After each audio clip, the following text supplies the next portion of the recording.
Hello and welcome to the Game 3 podcast. I'm your host, Sam Vecenie. Today, Bryce Simon is here. We're going to talk about the Boston Celtics making the NBA Finals, Dallas being up 3-0 against the Minnesota Timberwolves, and then Bryce has prepared some NBA draft questions for me, and I'm really excited to dive into those. But first, let's hit the music.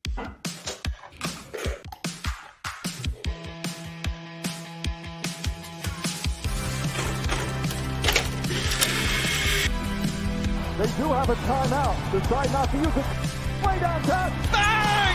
Bang! What's this going to be?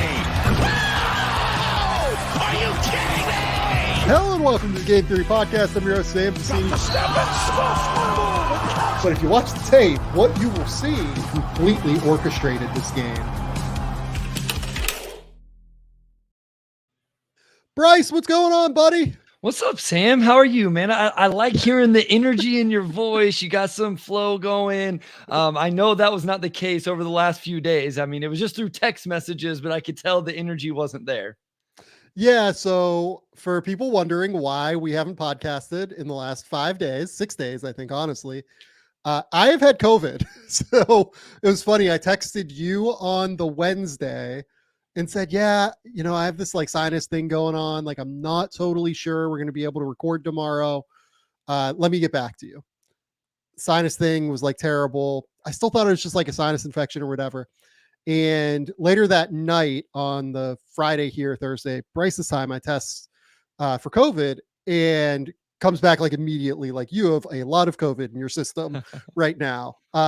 So I've had COVID for the last few days. My body has been just like tired. Like I had like a mini sinus infection and mostly was just tired. Like it wasn't a big deal, but I'm back and I feel like I've got some energy. I feel like I'm ready to go. The only other issue is that, so I don't, have I explained yet? I think where I left the cat thing on the podcast was that You were my wife and you guys were going. we were headed Yeah. to the cat ophthalmologist to find out, if our kitten that we just adopted is blind or not. And 100% blind, can't see anything. She is a perfect cat that somehow has adapted like completely and totally to being blind throughout the course of her life. The problem is that like on the third night that I had COVID, she just like sleeps next to me, like in the bed, like, cause my wife and I are obviously sleeping in separate rooms when I have COVID.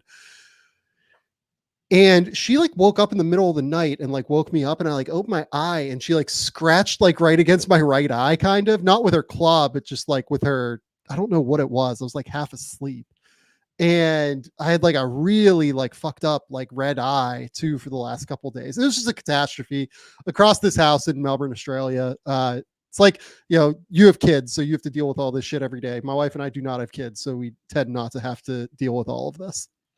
I will just say this, and then the listeners can figure it out from there. About a week ago, I text you like, hey, just heads up, the stomach bug's running through the family. Like usually we all get it. We dealt with a lot of that from our kids over last about 5 to 7 days ago. And again, I won't get in for the viewer's sake. I won't get into what I was cleaning up and having to do, but it was definitely parent stuff. So I get it. We choose to do it with kids. You have it with cats and dogs and animals. And, it's everybody's, whatever your preference is. That's right. Okay. Bryce, do you want to talk about the Celtics? Let's do it.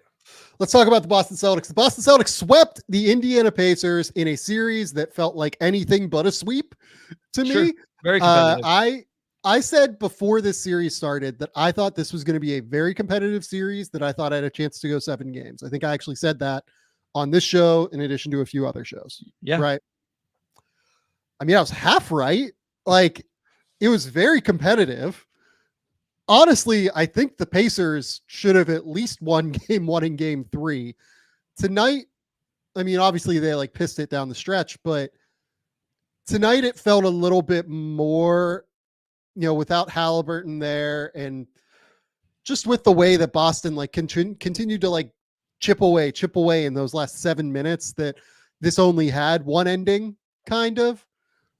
But overall, like, I think the Pacers acquitted themselves really well in this series. It's just that Boston is drastically more talented than they are, and there's kind of not another way to put it. Yeah, I mean, if you tell somebody what the Pacers had to play 2 games without Tyrese Halliburton, And I don't know what the overall plus or, whatever the point spread was for the 4 games, but like I think I saw the win probability for the Pacers was like 98% with 10 seconds left in game 1. That's the Jaylen Brown 3. We broke it all down, go into overtime, win it. Yeah. And then game 3, it was like 95% with 2.5 minutes left to go in the 4th. And that's when the Celtics make that comeback. And it's just, like, I don't know how to feel about the Pacers in this sense, like in just this very, very small sense, like big picture, successful season, made a great run, like all of that stuff, really, really good stuff. But it's like, yeah, they got swept, but I'm with you. Like, I felt like they were competitive and they just weren't able to make the necessary plays. Maybe I should just give more credit to the Celtics. Like, the Celtics were able to make the plays, even if the Indiana opened up some more than what they should have. Boston took advantage of those opportunities and, finished it off with a sweep. We talked about the Pacers, Sam, coming into this series, how they hadn't lost at home in the playoffs, and Boston goes and takes 2 on the road. Yeah, I'm really intrigued to see how people react and respond to this series, because now we're sitting here. Boston went 64-18, I believe, in the regular season. They went 12-2 to get through the East. Yep. Throughout this Joe Mazzulla run here the last 2 years, what's been the biggest thing that people have complained about with Boston? They couldn't finish fourth quarters, close games, close series, that type of stuff. Exactly right. That they really struggled to close games, that they had no way to be able to finish out contests, right? Their offensive structures broke down, everything like that. That's been the complaint since Joe has been there. Well, what are they doing in this playoffs?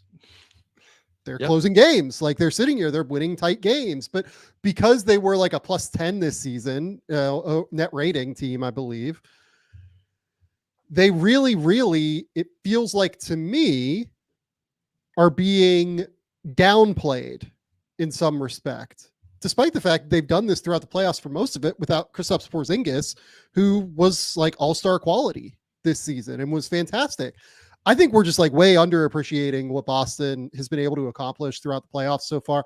I get it that, first round was not all that competitive. Second round, they got pretty lucky in terms of injuries. No Jared Allen, Donovan Mitchell, was injured here and there for a minute. This series, obviously Tyrese Halliburton goes out. There are plenty of reasons to look at this sideways in some way or another. I'm kind of looking at this just as like, they're doing exactly what they have to do. They are going to get an enormous amount of time now between series to where Kristaps is definitely going to be healthy, it seems like, going into the finals, based off of the fact that Woj was saying he maybe could have played game 4 about a week ago. So you would think that Kristaps will be healthy. 10 days, Sam. They get 10 days. The NBA finals will not start until June 6th for, everybody, so no matter what, they get 10 days. It's just a wild, wild situation where I feel like the Celtics are not getting quite enough respect for taking care of business in the way that they have and finding ways to win tight games with timely offensive rebounds, like we saw at the end of the game from Drew Holiday in game 4, or timely buckets from guys like Jaylen Brown, who had that nice step through move on Obi Toppin, or Jason Tatum, who had that great run at the end of game 1 and, was pretty good at the end of game 3. And then tonight made a couple of buckets in the fourth quarter here late to really stretch them going, made that nice little like pump fake, pass fake 3 that was super impressive. I just think we need to respect the Celtics a little bit more for having gotten through a Pacers team, for instance, that actually I think did give them like a few more matchup problems in the front court than what maybe other people recognized, and has been like the best offensive team in the league, or a top 3 offensive team in the league throughout the entire season. So as you were talking, I was looking up clutch numbers on NBA.com. So in the regular season, the Celtics were 4th, Sam, in net rating in their clutch minute. They had 127. The Mavericks were actually 3rd, which, obviously is something. In the playoffs, this just updated. It's only 19 minutes, right? Like we haven't, the sample size is so small in the playoffs, but at the end of the day, in their clutch time, their net rating is 43.9. They are essentially a 130 offensive, and get this, defensively, 85 on the defensive end. And I think the defensive number is what really stands out to me, because in this series specifically, it seemed like when they needed to get stops, when they needed to really guard, they were able to figure it out. And listen, I have it right here in my notes in terms of, okay, what is this team? What are we looking at moving forward? I know we don't want to get into it too much. You touched on Porzingis' health. I thought the Pacers touched the paint a lot in this series. Yeah. Nembhard and McConnell. And I'm going, okay, and I know we're going to break down Nembhard here pretty soon. But game 3 was hideous from the Celtics, especially in the first half. Yes. It was a parade to the rim. I think they had 40 paint points in the first half or something of game 3. It was wild. So that point of attack defense is something like they have to tighten that up. But in the biggest moments, it seems like they do. Porzingis helps at least protect the rim in those situations. And then at the end of the day, Derek White just makes insane defensive play. Like he had a stretch in the third quarter. He comes up with a steal off of offensive rebound, free throw checkout. Then he forced the foul on Miles Turner, the one where Brown shoved him and then Turner shoved him back. And then he had another one. I think he had a transition block also or something. Like he just makes insane plays. So like the defense came in clutch, pun intended, in the clutch moments so far in the playoffs. I think that's right. I think this is a team that it felt to me, because they, like a lot of their regular season games, frankly, were non-competitive this year. Again, when you're a +10 net rating team, you're going to play a lot of non-competitive basketball games. I like that they've been pushed now and they've had to figure out how to close these games, how to figure it out on the fly, how to make decisions in these biggest moments. I think it's going to help them in the finals. I do. I get that they haven't played up to that +10 number at this point in the playoffs. Obviously you're playing playoff teams. You wouldn't expect them to be a +10 net rating team, but I really, really have been impressed with what I've seen from Boston so far. I think they've been really quite good throughout the course of the playoffs. It's funny you say that. And listen, I do not want this to get taken the wrong way. Like the Boston should have lost game 4 on purpose. That is asinine, crazy. Like that's not what I'm saying. I just found myself watching the game tonight going, I wonder if the Pacers put a little bit of series pressure on, if they got to a game 5, would that, I feel like that would be good for Boston to have to play, because when they get to game 1 of the finals, and whether it's the Mavs or the Wolves or whoever, if it's the Wolves just came back from down 3-0. So they're hitting the ground running. The Mavs have been super competitive series all the way through. Like the intensity they've been playing through that. I don't know the Celtics have quite had to hit that yet for extended games and minutes and stuff like that.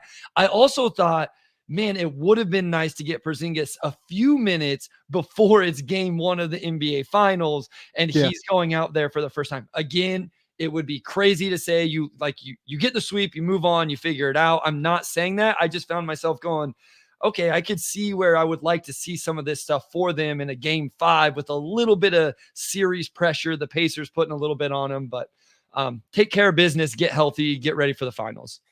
Well, and let's move to the Pacers now, because I do want to talk about Nembhard a little bit more substantially, but just in general, we didn't talk a ton about, end of game 1, we talked a decent amount about how we thought Carlisle, kind of screwed that up at the end, particularly not playing a switching defense. Game 3, I felt like he kind of screwed that up at the end. I felt like not calling a timeout when Nembhard is driving 1-on-4 into Celtics bodies like this. You have to call the timeout with a young player there. I get that Nembhard has been really heady and solid throughout the course of his career. He's a really sharp basketball mind. I think you just have to use it there.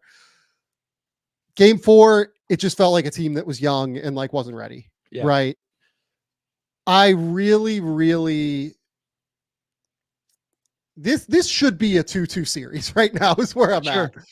And it's not, because the Celtics took care of business. And I think that they deserve credit for doing that. And on the flip side, the Pacers deserve a lot of credit for battling and scratching and clawing and making these 3 out of these 4 games really tough and really competitive. to me, this is where we can transition to Nembhard. Nobody has made themselves more money in this playoffs than Andrew Nembhard. Nembhard is extension eligible this summer. There's no way he can do it. He can do an extension deal. He just can't, because it would have to be like Arenas limited at this point, 2 years into his career. It's the same deal as Austin Reeves last year. And he's just worth way more than that now. I thought coming into this that like maybe they try and like do something funky where they, give him the full $12 million and then have it be like a deal later on in that contract. But there's no. Now he is like a $20 million guy easy at this point. And I'm fascinated to see what they do with him next summer, because next summer they have that weird team option on the 4th year where he can either extend off of that. I'm sure they'll just extend the deal in some way, shape, or form, but how they go about extending that, either locking in that 4th year, extending off the 4th year, or just making him a restricted free agent and extending off of it. There are just so many different ways you could go about this. And I'm really, really excited to talk about Nembhard, because his comfort in his poise as a scorer, particularly, is something that I did not see translating at this level in the NBA. And I think that he deserves an immense amount of credit for continuing to grow and develop as that kind of scorer over the course of the last 2 years. Yeah, man, this was, and here's the thing, Sam, it was like, he was unbelievable in these 2 games without Halliburton, right? Like unbelievable that he was able to step into, this is the Eastern Conference Finals. This isn't the first round, anything. Eastern Conference Finals against the Boston Celtics. We just laid out all the net ratings and all of this, how good this, and he was cooking, man. They struggled to guard. This is, the best defensive backcourt duo in the NBA, all these point of attack defenders. Wasn't a lot of rim protection, but still, but throughout the entire playoffs, Sam, he's over 50% from the field, almost 50% from 3, and then he just took it up a notch. He never turns it over. He rarely turns it over. He's able to create, and he defends. This is a great backcourt mate next to Tyrese Halliburton. I'm not sure I saw the ceiling for these 2 guys for Nembhard. And I just hope that what he tapped into in these last 2 games, they're able to continue with that, right? Going into next season, allow him to do that off of Halliburton. Maybe that's something they didn't realize he had. Maybe this is like, you do this in this stage, it's something you can carry over into next year. So I was so impressed watching him do what he did these last 2, but the entire playoffs overall. Andrew Nembhard's last 2 games, 56 points, 19 assists, 10 rebounds, and only 5 turnovers. Yep. That is ridiculous. That is a completely absurd set of numbers. And let's talk about it, because I think he's just been fantastic. I pulled the scoring stuff because, to me, I've always known that Nembhard can like pass and play make, and has always been a great decision maker. Like, you can go back to the Gonzaga year, right? Where he was just like utterly elite. He like was the point guard ahead of Jalen Suggs, because he was the guy that should have the ball in his hands more than Suggs, right? And then he stays that extra year and averages 5.8 assists versus only 1.9 turnovers. So posts the 3-to-1 assist to turnover ratio. Just has been a fantastic distributor throughout the course of his career. But to me, what's most interesting is the passing and playmaking. The passing and playmaking, not the passing and playmaking, the scoring. The scoring has just taken such an immense leap at this point that there's no other way to look at it, right? So let's just kind of jump in here. This is from both game 3 and the first half of game 4. I didn't grab anything from the second half because, we had a time limit and a time crunch here where Bryce and I had to get going. So this one, you're going to see like just a quick little dribble handoff, and that awesome, just little Euro, like through contact. I mean, Jaylen Brown contact too, Sam. That's Jaylen Brown, who's a big guy. The little push away here with the off arm. He's got the ball tucked kind of like a running back there, like around Jaylen Brown's right arm, trying to get in the play there. Jaylen Brown's got size and strength on him, and he's just shoving him off like he's not even there, and then finds the balance on the little floater, right? That is a professional bucket from a lead guard. I assume you have it. I don't remember. It may have been in the second half. No, it was the first half, but he has a deceleration that had JJ and them just like oohing and awing in this game tonight. I assume you have it, but it's kind of his thing. He is a strong guard. Like he has strong upper body, the great balance in his lower body. And what do we talk, SGA, all these guys, what do we give him love for all year? The deceleration. Andrew Nembhard has that, and that's not an easy thing to do. Absolutely has it. This one here leading the break in transition, right? And this is the thing. It's always unselfish with Nembhard. He's going to get the ball moving. This one, gets that little pitch back to Siakam. Just so sharp and poised and smart with how he operates, right? Like there's never a moment on this entire possession where he's sped up or forcing anything. Like he's just playing within. Exactly right. Like he's playing within their offense, gets this little ball screen, sees the pop to Siakam, right? There's a chance Siakam has an open shot there. Drew Holiday like kind of sags off because I think he's worried about this entry pass, right? Yeah, I think he's thinking he needs to help Tatum with the, mismatch. Turner early, I think was early in this game, Turner was being pretty aggressive with the post stuff. So maybe he had hit a couple of those little catch and quick turn fadeaways he was making in game 3. So Holiday maybe trying to help on that. Yeah, and the problem is that Nembhard just gets him with that little small shot fake, sends Holiday flying. And I love just this is like the smallest little hesitation dribble here. Yep. Like just that little look to Siakam to get Horford frozen, right? Look at Horford's feet here. He's flat-footed after just that little stop and like little pass fake over to Siakam where it's a hesitation. He looks like he's going to go. And that gets Horford stuck in the mud a little bit. And he gets that blow by against Horford. It's just so much craft. So many of the little things that Nembhard's been able to bring as a scorer that I just didn't see it when he was coming out of Gonzaga point blank. I don't think anybody saw it really. There were people who thought he would be like a great backup point guard, maybe a starter, but would be like a distributor, right?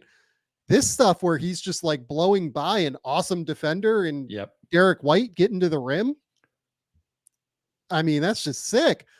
This one, gets this sweet little play, and look at the footwork. Look at the deceleration footwork here too. You're going to get little handoff pitch back from McConnell. He's going to pick up Euro, stop, somehow maintain balance again to go up for that little floater. That's a hard shot. Well, that's hard footwork. It's all of it. So, and I just want to point out, we've seen him do it both directions now. The very first play, I'm pretty sure he went right to his left. Absolutely. And then this one, he's going left to his right. And I mean, those are completely different in terms of your balance and body control and all of that. And the touch and all of that looks exactly. I also love his movement in these coming off these little pitches and, I call them jet actions because that's what we call it, but it's a ghost screen essentially. But he just does a really good job using all of those and flowing off of all of those different things. Yep. Next one is still game 3. Again, pitch back, and he's just plowing through. Peyton Pritchard there. Pritchard does a good job of playing defense, staying steady, staying strong on it. Good relocation. And just drills this on the move. Like, this is a hard shot. Plants with the left here, going to his right as a right-handed shooter. Like, coming up here. That's a long relocation. Plants left with the foot going down like this way here.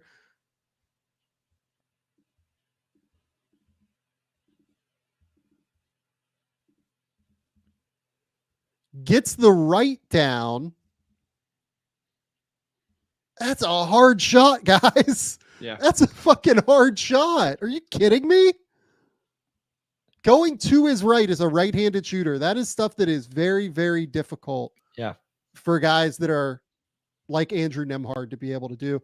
This one, just a nice little sweet out of bounds set. And he's just feeling it at this point in this half, right? Like he's just feeling great. This is an awesome, just little small set. Look at this screen from Siakam where he gets right in the way of both Jaylen Brown and Horford. It's going to be hard to switch it. It's going to be hard to really do much with that. Nembhard just flattens out behind it. Yep. Drills it. Absolutely drills it. This one, just a little kick out. Rejects the screen and blows by Jrue Holiday. Yeah. Like, I get it that Jrue hasn't been, like lightning quick Jrue Holiday that we've seen previously and has relied more on his physicality throughout the course of this season. But that's still one of the 5 best defenders on the perimeter in the NBA. And he's just blown by him like he's not even there. Yeah, I mean, we've seen him do it to go by through Jaylen Brown, played through Derek White contact, and then now through Jrue Holiday. I mean, he's doing it to everybody. This is just a 6 set. So you've got Obi Toppin, who like starts here, kind of flips around to go this way. You've got Miles Turner, who starts here, sets this screen for Nembhard to like come around this way.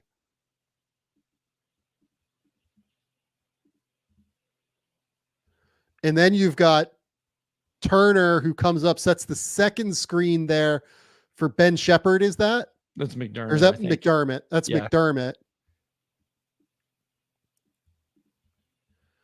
They make it seem like the whole set is for McDermott to come off and get to this thing, right? Yeah. Because it's Doug McDermott. It's the whole reason he's in the game is to knock down shots. When in reality, it's actually for Nembhard to take this dribble handoff behind the play. It's all dummy action there, like on the backside through all of these things. The whole goal here is just to get to this little dribble handoff where Nembhard comes out of the inbounder and is able to get this shot from 3. That is a 6 set. I will give Rick Carlisle this. I think that Rick Carlisle made some mistakes in this series, undeniably. He ran some of the most like creative shit on out of bounds plays I've seen in a long time. Sure. This one, rebound, 4th quarter now. McConnell just like finds Nembhard. And again, just like the patience here you're going to have the Jaylen Brown closeout, forces him baseline because he knows he has help there, right? He has, in theory, Hauser and Horford there. Goes up, has the little slight fake on the same side, like he's going to go inside hand. And then just goes around, uses the basket for protection against Horford. Just really, really sharp. This one, again, 4th quarter. What does this one turn into? I just love the way he uses screeners too, right? Look at the way he uses this Turner screen, just really, really intelligently. Turner stays there. He goes patiently around the screen, right? Hits that little dribble, pound dribble to the between the legs. Look at that. Look at that step back. Look at how much space he's creating on that step back there. It's just absolutely sick again. Drills it. This is like real lead guard, like offensive creator stuff that we're seeing from Nembhard. This is not stuff that we had seen a lot of from him previously. And this is why I think he's the guy that probably has made himself more money than anybody else in the playoffs so far. I found myself thinking the same thing. And I also found myself just like wanting to pump the brakes just a little bit because it was just a 2-game sample, but it was a 2-game sample in the Eastern Conference Finals against the Celtics. And so I can't help but get excited and think that's something real that he has in there. Yeah. And like, we're not going to break down the passing or the playmaking because like, we know he has that. Yeah. Like that's real. We know what he can do. And again, just like uses the screen super well here. We're into game 4 now, right? He just knows how to use Turner, knows how to engage Turner on those screens. Turner does a great job screening throughout this, right? Like does a fantastic job making sure Nembhard has that space. This one, Nembhard takes the screen from Turner again. Patience. gets to that little free throw line, drills this jumper, right? Again, like, I'm so glad that you called out the patience there. Like, this is a sweet little empty side action. Knows that, like, he has to engage Horford a little bit there. Because if he doesn't, well, he has to engage Horford to try and be able to find the little pass there to Turner. Horford doesn't really buy it. They decide to let Nembhard get to that shot. Gets the side view contest from Jaylen Brown. Doesn't matter. Doesn't matter. Just absolutely drills it. I like how he set it up at the beginning too. Like, he's patient. He lets Turner get there. He went like between the legs twice, like setting it up. He does, like, how many times do guys go too early and it's an offensive foul? And he may have had one. I know Turner had an offensive foul in this game. I don't remember if Nembhard was the ball handler or not, but got to the level of the screen, set his defender up. Then he came off, played with patience. Like you said, you have to test that drop coverage big. You have to force Al Horford to show you what he's going to do. So you're patient. Is he going to step to me? Nope. Okay. Mid-range pull up. Yep. This one now, again, just continues to get into like a weave set here, and he just stops and fires behind a dribble handoff. Easy, right? This is sick. Nembhard, again, look at the way he sets it up, Bryce. Yep. Look at the way he sets it up with just this little like inside out. Yep. Sets it up, lets Turner get there, throws White off just a little bit, right? Makes White go under the screen and chase around that Turner screen. Turner makes contact, and just look at the shoulder on the decel move. So it all works together though, because if Derek White isn't a little bit behind when Nembhard gets into the paint, now White's kind of recovering, and that allows Nembhard to use his strength. Like right now, his hips are turned, and then now he's not in quite as good position. He can't take a charge. He can't hold up against that contact quite as well. And that allows Nembhard to create that space. So it all plays off of each other, allowing him to get to that shot. And I swear he wasn't this strong at Gonzaga. He just like brushed off Derek White like he wasn't even there to get into this floater. And then the touch. It's absolutely sick. Absolutely sick. This is stuff that I never would have, I keep saying it, but like, I never would have thought that he would get there. Just the patience here. He ends up mishandling it, but gets it back. They switch it. And again, just look at the advantage he gets immediately here. I think this might be the last one we go through. The suddenness of this crossover, just to like get to this position to where he's got this little step up here from Siakam, forces Tatum into it, basically forces a peel switch here against Jaylen Brown. That's the one I was move. Yeah, that's the one I was talking about at the beginning. I mean, this is just so difficult. Off the spin move. And then off the spin into Jaylen Brown. 1, 2, the long stride step. That is hard. Like that long stride step, while maintaining balance, going off of Jaylen Brown into like a balanced finish. I mean, that's the kind of stuff that's going to make him a starter for a long time. Yep. I did not evaluate Andrew Nembhard as a starter whenever he entered the NBA. I didn't see it for him. I thought he'd be a really good backup long term, but man, he's a starter. Like he is a starter that is going to be like a real dude for them moving forward. And I think we saw like a couple of questions here from AA. How good do you think Nembhard could be long term? I don't know that I would go as far as saying like he can be an all-star or anything like that, but I think he can be like a very, very clear high level starter that, could be like their number 3 or number 4 for a while. That's what I was going to say is like, I think coming into the year, maybe even halfway until we've seen all of this play out, I'm not sure that I could tell you that Indiana had their backcourt running mate for Tyrese Halliburton, right? Like, maybe there's still an upgrade there. Need somebody, but man, like, because we saw a lot of off the ball stuff there, Sam. That's what I love about it. Even the transition clip, that last one in transition, he's relocating to the corner. So he's doing those things. It's kind of a nice little play off of Halliburton. And then this could be your guy. You put the ball in his hands and let him cook whenever Halliburton has to rest. So I'm a little bit bought into this is your backcourt that you move forward with. Maybe Ben Math just becomes a, 6 man, and that's kind of his role. And that would be interesting. So yeah, I'm with you. I don't know that I'm gonna say like all-star level type player, but like real legit starter in the backcourt, and that's interesting. I think that's right. The last question I had for you here is just like if you were ranking the Pacers prospects right now, Nembhard, Walker, Ben Mathurin, Ben Shepherd, like he's number one right now, very clearly to me after this. After this, yeah, and maybe we're a prisoner of the moment because, during the regular season, Ben Math did average, 14 and a half points, shot 37% from three. I think it would be hard to say Jarris Walker just because we didn't see much from him. I thought Ben Shepherd was pretty good. Like I came away impressed for someone who was drafted when he was drafted and being a rookie, thrust into the starting lineup. I'm not saying he was phenomenal, but I came away like, I thought he was fine. He was good. He had his ups and downs and all of that. Yeah, I think it's between Nembhard and Ben Math. And right now, prisoner of the moment, I think and listen, I love Benedict Mathurin in that draft. Like became known as the Ben Mathurin guy, but I would not blame somebody for saying Andrew Nembhard after what we've seen here in the playoffs.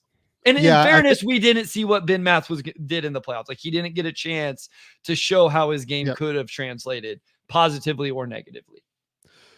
I think I would rank them Nembhard. I think I would go Walker ahead of Ben Math at this point. Okay. Even though like I think Ben Mathurin has been effective as like a good, particularly like bench scorer for them, but the defense has been just so all over the map for him that it's really, really hard for me to like totally buy in yet. If the defense comes along, he could spike way up because God knows he has all the athletic tools to be able to do this. Right. I would go Mathurin 3, then Shepherd 4, but Ben Shepherd was really valuable in this series too. And I thought like had a great start to his career. And, Jarris is just young. Jarris was a, teenager, 20 years old. Like he's not I think he fits a little bit less well on this team now that Siakam is there. But what Jarris Walker's presence does allow you to do is move on from Obi Toppin and not pay Obi Toppin like decent money this summer. I would probably be looking to sign and trade him somewhere if I could, I think, or potentially you just let him go. Honestly, like it might just be a deal where he ends up elsewhere, at the end of the season. And I mean, we have brought up Obi Toppin a couple times when we've done off-season previews for teams. I think he's a player that could be interesting for some of these teams looking for that forward who can stretch the floor, athleticism. Defense is a concern. I know you tweeted about that a little bit, but I think I would still have Mathurin over Jarris Walker, but that just has to do with like pre-draft evaluations and kind of how I felt about Mathurin and how I felt about Walker, but I wouldn't quibble over it too much. Yeah, look, I loved Mathurin too pre-draft. I just my concern with Ben is he hasn't shown growth in the areas that were questions pre-draft, right? Yeah. Like we talked about Nembhard, right? Like Nembhard has shown growth in the areas that were concerning pre-draft, right? Absolutely. Being able to score the basketball, being able to shoot the ball consistently. Like I know Nembhard made 38% from three his last year at Gonzaga, but prior to that year, he was a 32.6% three-point shooter, right? Yep. So being able to knock down shots consistently was a question for him. Also, like being able to drive and score and be a weapon that way with the deceleration moves, things like that. That's a real question for him. He's answering those questions.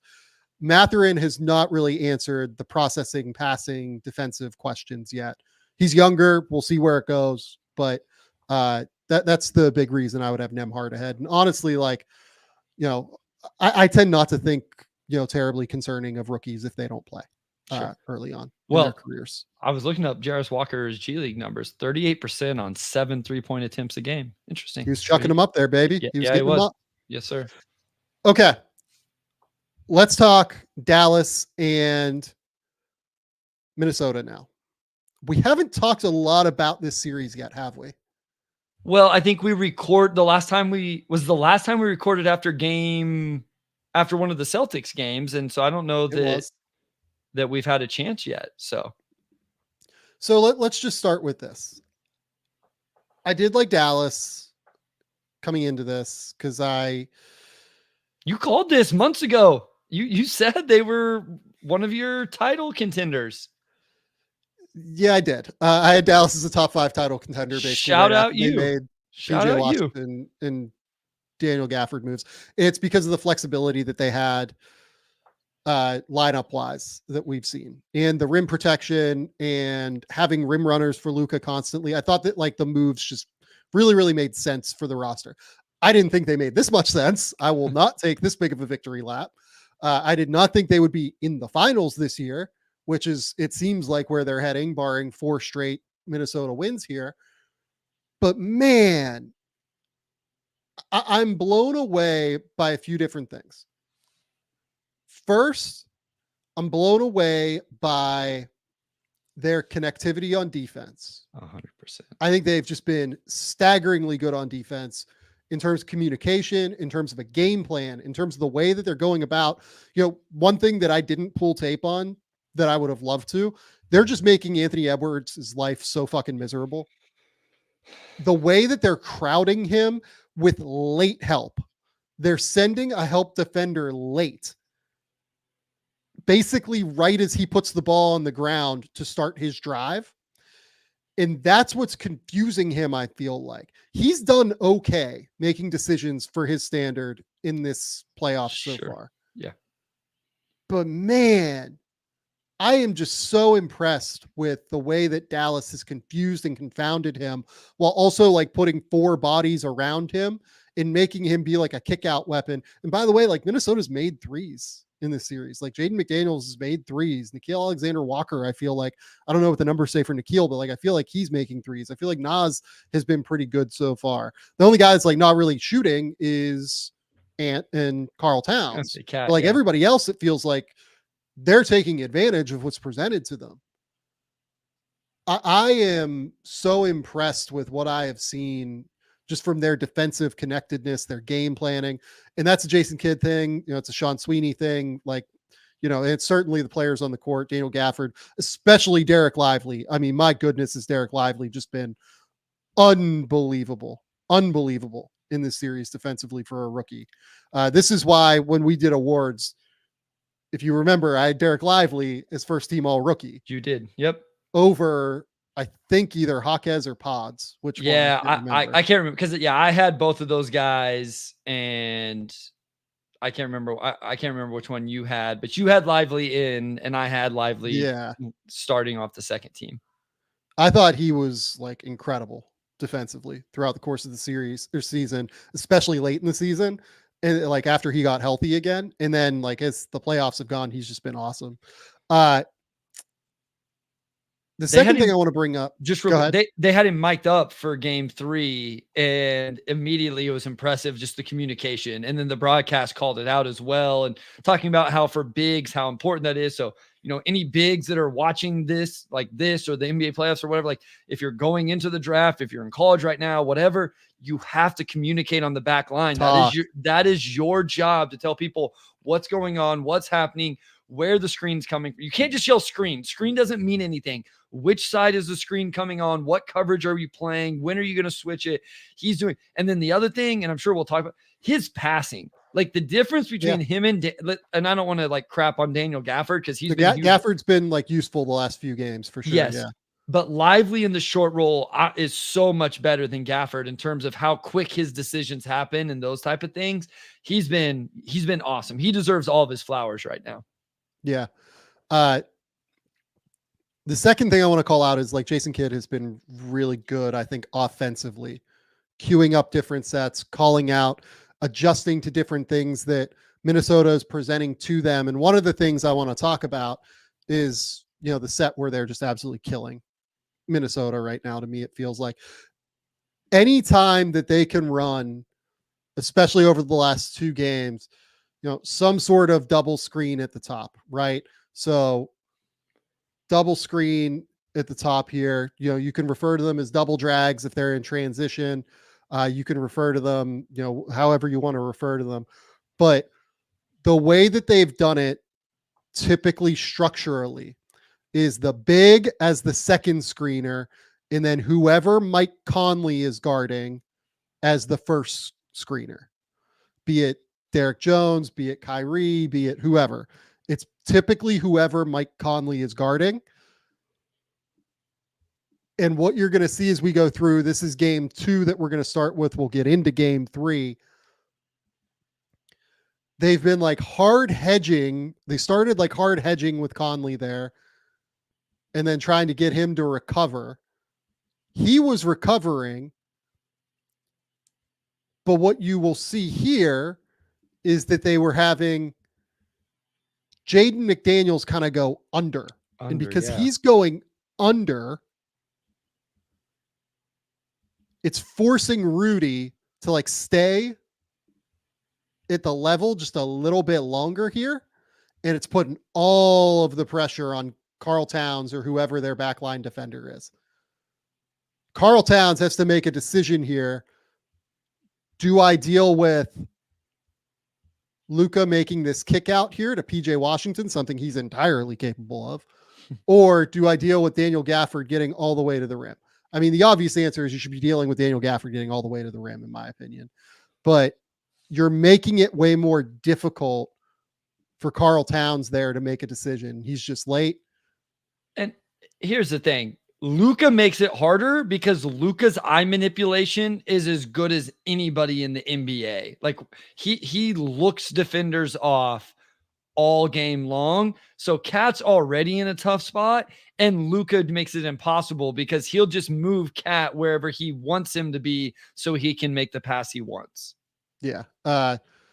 What is this position that Luka has found himself in? Luka got a little. Luka's got some flair to all of this stuff. He loves doing the little 1 foot hop after his step back jumper, and good. He loves doing this. It's so good. Just what are we doing here? What are we doing? How do we end up in that spot? Okay, so again, look at this one. I wanted to call out. Watch Derek Lively and Kyrie coming up the court here. Look at them communicating. Look at Derek Lively is telling, who is that going to be in the corner? I think it's Derek Jones. I thought it was Derek Jones.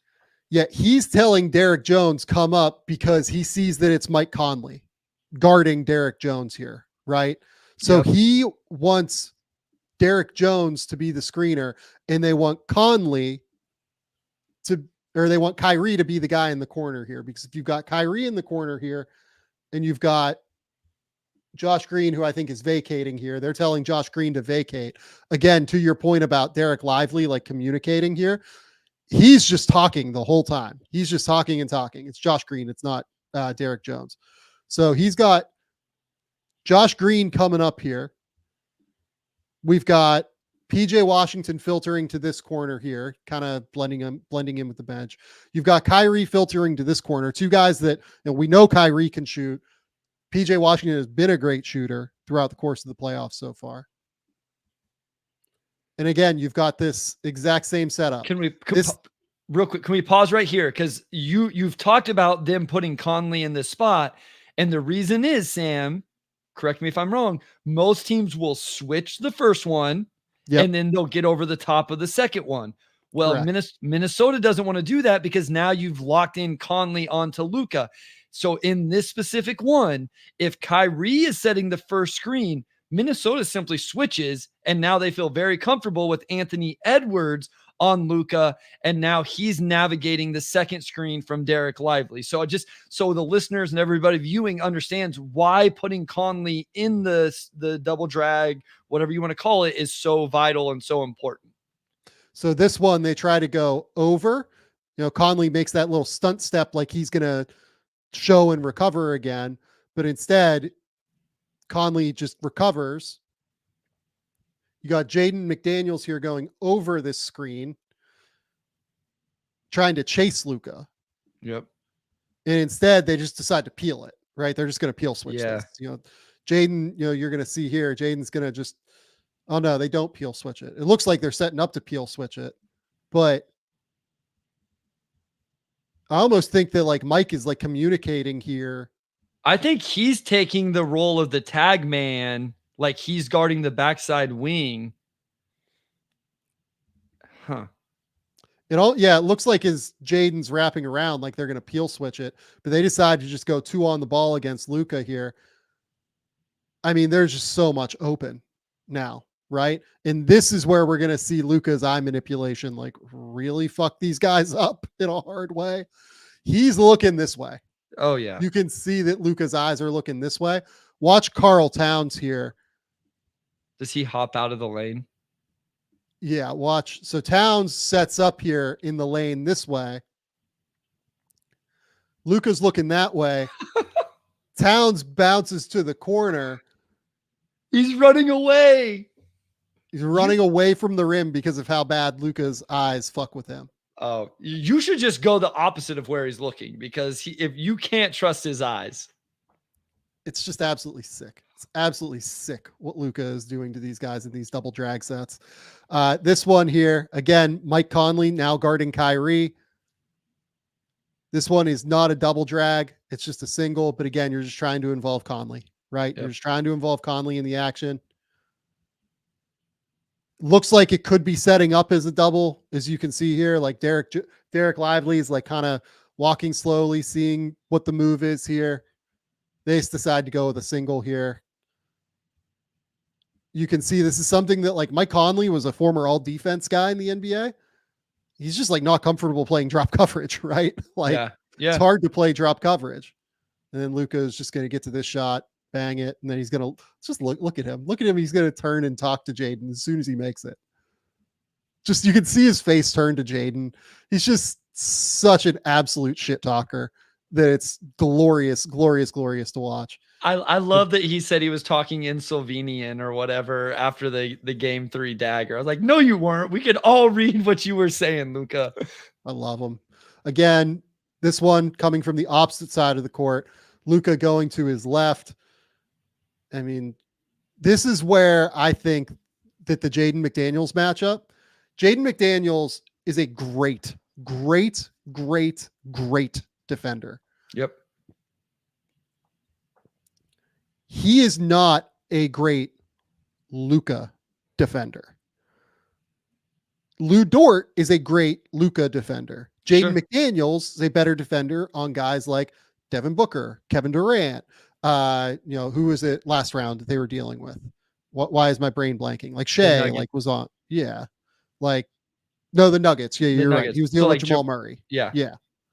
Yeah. Like he is great on guys like Jamal and Shea and Devin and Kevin. Like he's really good on all of those guys. He is not quite strong enough, in my opinion, exactly right now, to really deal with Luka once Luka gets around him, or like Luka gets an advantage on him. Luka can just keep him on his hip like it's nothing. And that's not shade at Jaden. Jaden is, again, I want to be clear, one of the 2 or 3 best perimeter defenders in the league. It's shutting down a single player.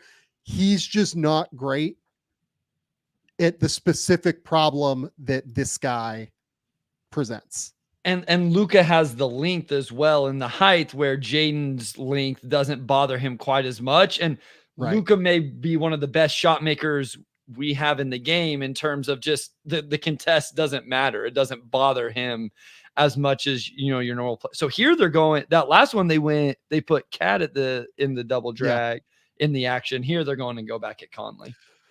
Yeah. And important note there is that on the last one, Conley was not on the court. That's why there you go. Do that. Yeah. There you go.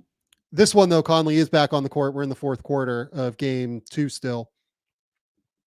Watch Derek Jones here. That little shove of Mike Conley pushes Conley backward here and gets him behind the play to start, right? This is just like a small thing to get that little advantage where Conley now has to like immediately wrap around. Jaden has to like spin around this screen from Derek Jones.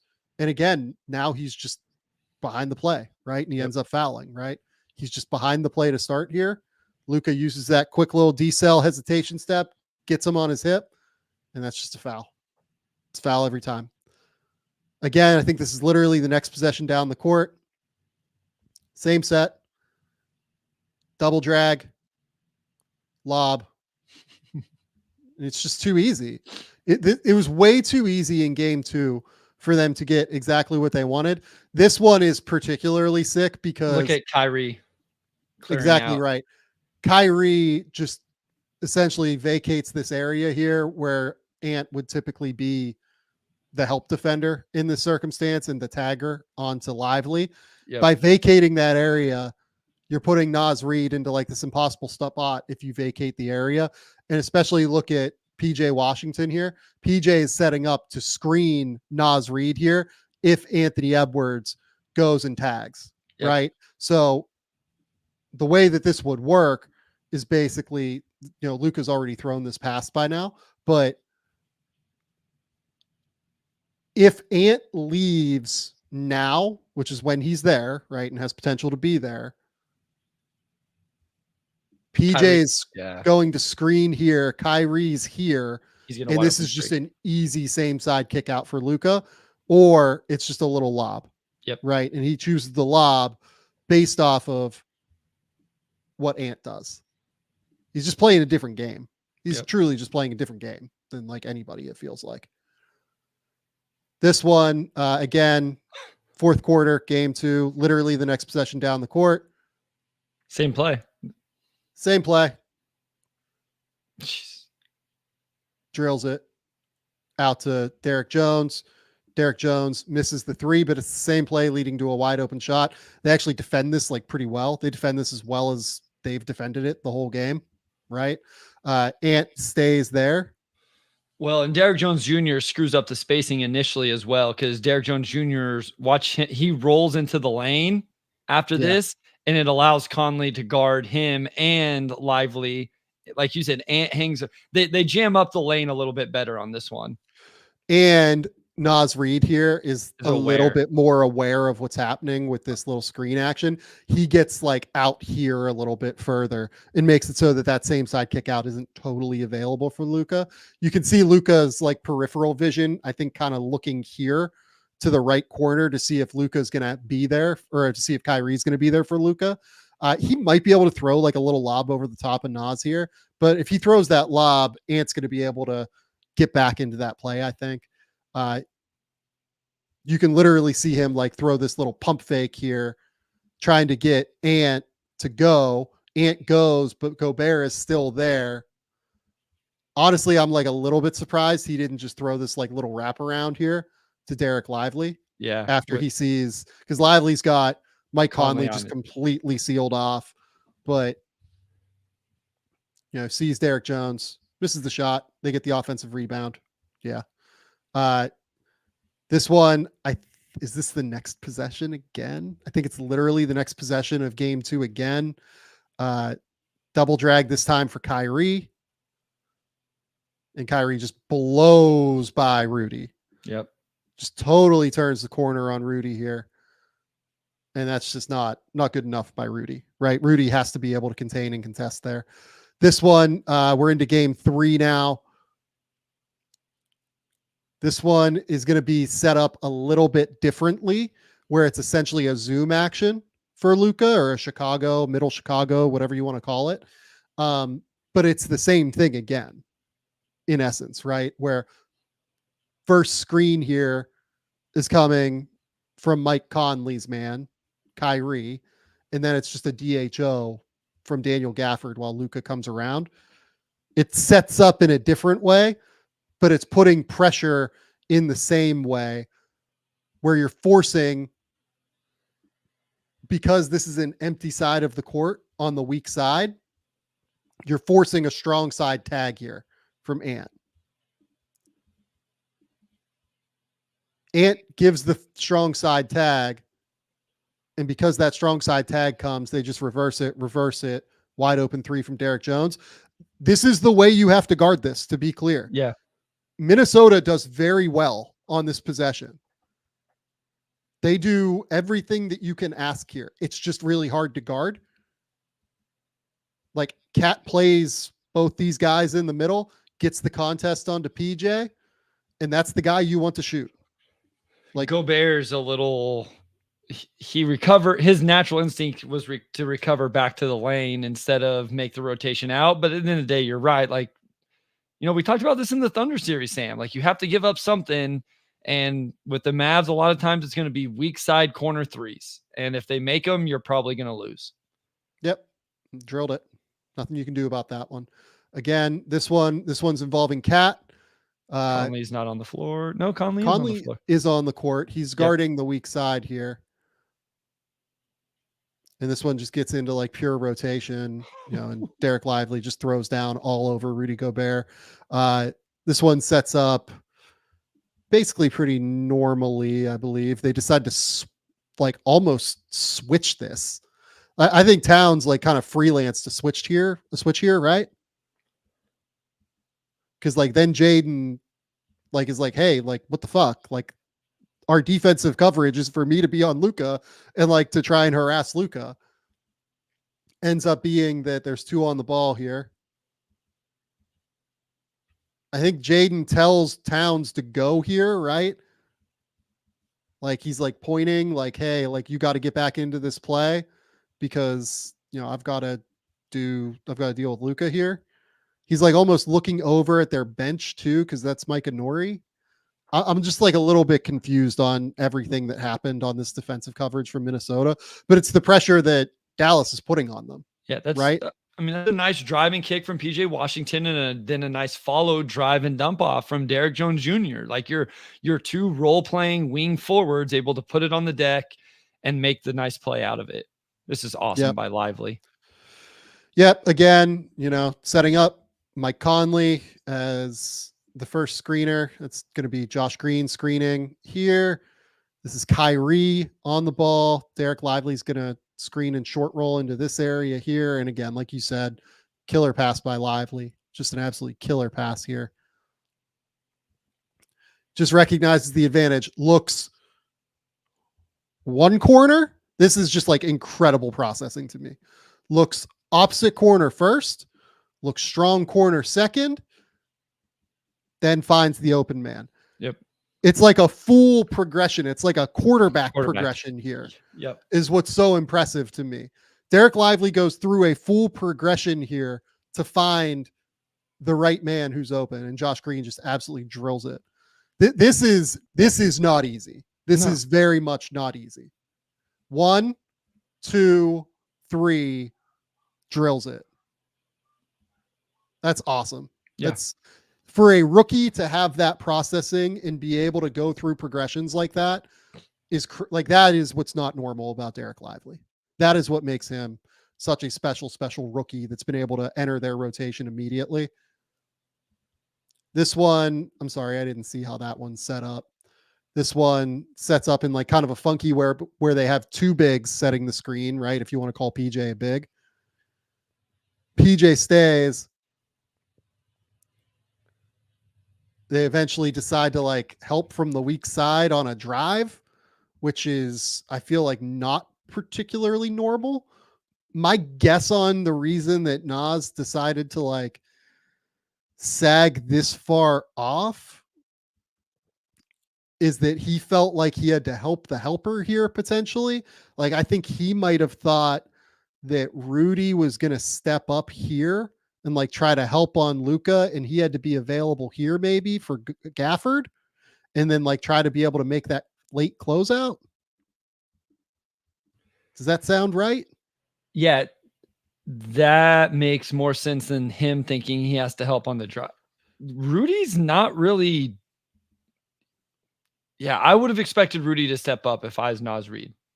Yeah, I'm not 100% sure what Rudy is doing there, like stunting almost, and then just staying at the rim, right? Yeah. That was funky. That was a very funky one.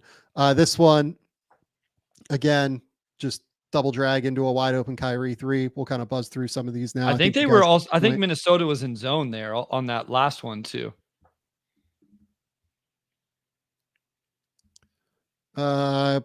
Yeah, I would buy that. Just the way they're playing it now. Yeah, I'd buy that. But yeah, I mean, go ahead and try to zone Kyrie. Well, and against the double drag, you're just going to screen the top 2 guards, and then you're forcing one of the bigs to step up now.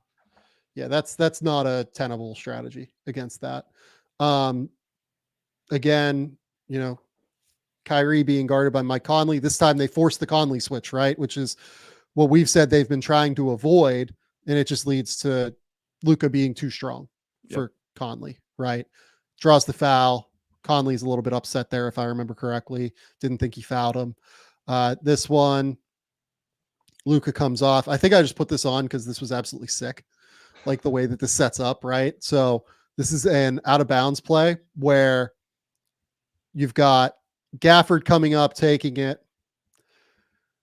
This is basically like setting up almost as I think if like Jaden overplays here. So PJ, I believe, is setting a screen here for Luka. And then you've got like this little like pin screen here from Josh Green setting for Kyrie, where I think the idea here is like if Jaden gets like around the screen and cuts this off, then Kyrie just goes to get the ball kind of thing. I think they have Zoom. I think Gafford can run Zoom Chicago essentially either direction, right? I mean, you have Luka coming off the PJ Washington into a handoff fish, and then you have Josh Green trying to do the same thing on this side as well. So, yeah. And because of all that movement, Nas just like loses track that he's supposed to be the tagger here and get into the lane. And because of that, Gafford's there, finishes thunderously. Very, very impressive. This one, again, look at the communication to get Conley as the guy into the action. They talk through it. Well, because Conley switched min. Did he switch min there? Yeah, he switched. Conley switches, and then Dallas recognizes. This is what's awesome about this one. This is why I put that on there. So Conley guarding PJ to start. Look at him communicating with Nas Reed, saying like, you deal with Derek Jones there. Sets up like PJ is going to go. Derek communicates through with PJ. You can literally see him wave, say, no, stay. Where is he? Right there. Stay. PJ goes back. Ends up being that Mike Conley is the first screener. So they get them into the same set yet again. Just really sharp, really sick stuff. Really, really sick stuff from Dallas. Shows, recovers, gets back. They put 2 on the ball, and then you're in a 4-on-3. Foul. Just, it's too easy. It's too easy against that set. Actually, I didn't even call a foul here. This is a really good defensive contest by Anthony Edwards. But again, like that's a shot at the rim. Like that's what you want. It's too easy. And then this is the last play we're going to talk about here. This isn't even like a double drag. This is just like absolutely sick from Kyrie. And this leads into wanting to talk about Kyrie real quick. So here they've overloaded the one side, right? So you've got 1, 2, 3. You've got Gafford here. That's your 4th. Luka's your 5th, right? So look at Kyrie here. He's going to start saying, hey, Derek, you go over this way. Flip the court, balance the court, right? So then they're going to send Gafford back up.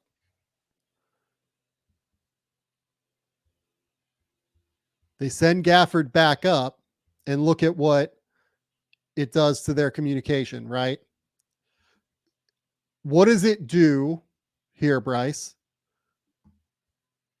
Sending Derek Jones through this play, what does it do on the backside? Changes who's tagging the roller. Yes, it changes the low man.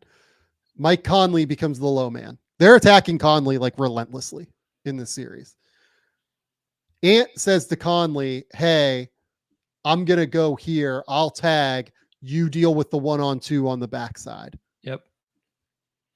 Do I think that's a great way to go about it? I don't, to be honest, because, Mike Conley's still quite small, right? He flashes to the ball and Ant's just like totally asleep, right? Like Ant communicates it at first, which is good. He's communicating. He's just paying attention to Gafford and like has his back totally turned as Luka just gets this ball going, right? Like Luka is seeing all of this. Luka is all seeing. He is all knowing.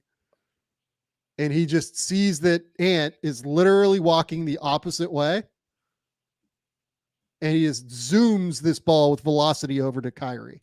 And we've talked Zips about it this right with over. Ant in terms of the on-ball defense is really good and intense, but at times the off-ball defense can be a little bit lackadaisical. Yeah. And what the plan here is in this set when he communicates it is if they do, get this ball to Gafford and you end up in the 1-on-2 here, with Conley shoots to the ball first, and then it's an X out from Ant, right? Yep. Well, when things go as quickly as they do here, it's the same. Conley shoots up, and then Ant is supposed to X to PJ Washington. And, Conley does his job perfectly here. It's just that Ant is completely asleep after communicating that original tag situation. Yep. So, yep. Just not quite good enough from the Minnesota Timberwolves, and that's why Dallas is up. The last guy I do want to talk about is Kyrie. I said this, I think, in February. I don't think enough people recognized how good Kyrie was throughout the course of this season. And I think there are a few different reasons for that. Like, people want to ignore Kyrie for, off-court reasons, whatever, right? Sure. Yep. I think the biggest reason why people ignored him is because he missed 16 games before the start of 2024, which led to essentially him being ineligible for awards all year. Kyrie this year played 58 games, averaged 25, 5, and 5, shot 49.7, 41, and like 90.5. He was like a made 2-point shot away from a 50, 40, 90 season at 25, 5, and 5. Yeah. Kyrie has been unbelievable the entire season. And it's a big reason why I thought Dallas was going to be awesome in the playoffs. Having said that, I also think that this is another consequence of the player participation policy where people don't recognize, oh, well, like, because so much of the, shit around the NBA media wise is based on awards and based on the way we talk about awards and who's going to get awards, especially this season with the implementation of the player participation policy. Nobody decided to really reckon with Kyrie this year. Nobody really decided like, hey, we should be considering what Kyrie is and how good of a player he's been this season, because people want to ignore Kyrie because of his off-court things. And that was stupid. And that's why I think people the entire way underestimated what Dallas was. Kyrie has been great and has completely settled into being the number 2 guy with Luka. And on top of it, the thing that wasn't really happening throughout the course of the entire year, but got pretty good late in the year, Kyrie has embraced becoming a really good defender. Absolutely. As well. Yeah. He's been great on defense throughout the course of the playoffs for Dallas so far. Yeah, I mean, when he and Luka are engaged defensively, which I didn't think Luka was in game 2, but he was much better in game 3, that team is scary, scary good whenever those guys. And I think Kyrie has been consistently good on the defensive end, where Luka's, and maybe it's because of his knee and the way he's feeling that night, but I kind of went back and tried to read some articles on the Kyrie Irving trade when it happened. And it was really interesting to read some of that and the trade grades. And I know it's all hindsight. I get it. I'm not going to call anybody out, but there was not a whole lot of positive vibes about what Dallas gave up for Kyrie at the time. And he's been awesome. I loved his interview. I don't remember after which game it was. I believe game 2, where he talked about what clicked for him as a leader and those type of things. And he's so good because, and we've talked about this, Sam, he can play off of Luka, but then when Luka goes out, Kyrie can take over. I think there was, the fourth quarter of this game, Luka rests. Like, how often have we seen other teams have to leave their best players on the floor to start the fourth quarter because, it was a tight game or they were down or whatever? Kyrie was able to 2.5 minutes to start the fourth quarter of game 3 and get some buckets to allow Luka to get that rest. So I think he also hit the big bucket in the third quarter. So the Timberwolves had just won a huge run. Ant had the silly poster dunk, mid-range fadeaway, a couple things. Kyrie got a switch on Gobert, hit a tough mid-range jumper, and it stopped the bleeding. And then the Mavs, kind of punched back after that. So I think he's been incredible. Here's the last thing I want to bring up. Last year, the Mavs got a lot of shit for tanking at the end of the year in order to keep the number 10 pick. Yeah. They do not have Derek Lively right now without tanking last year at the end of the year. 100%.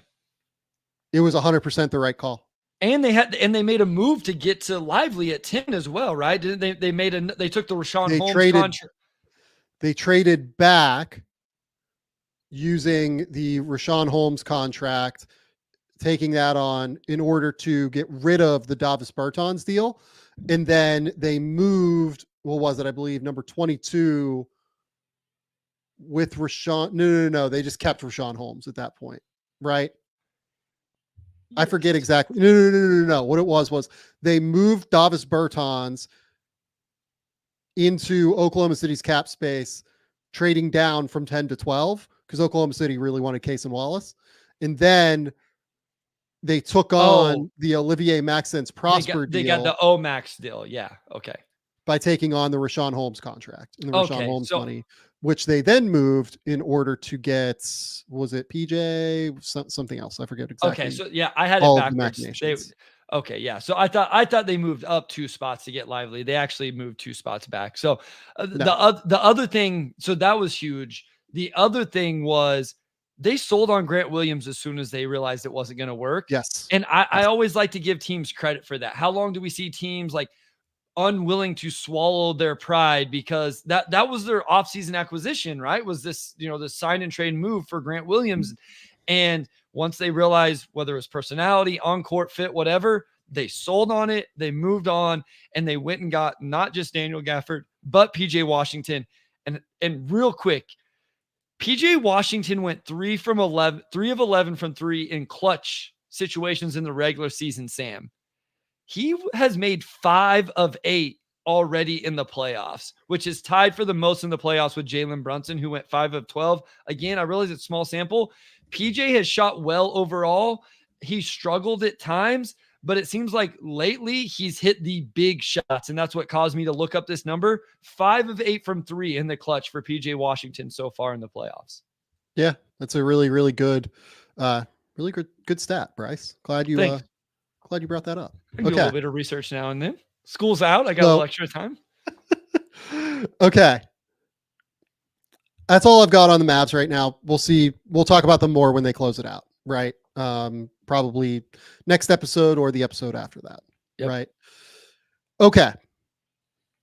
NBA draft time.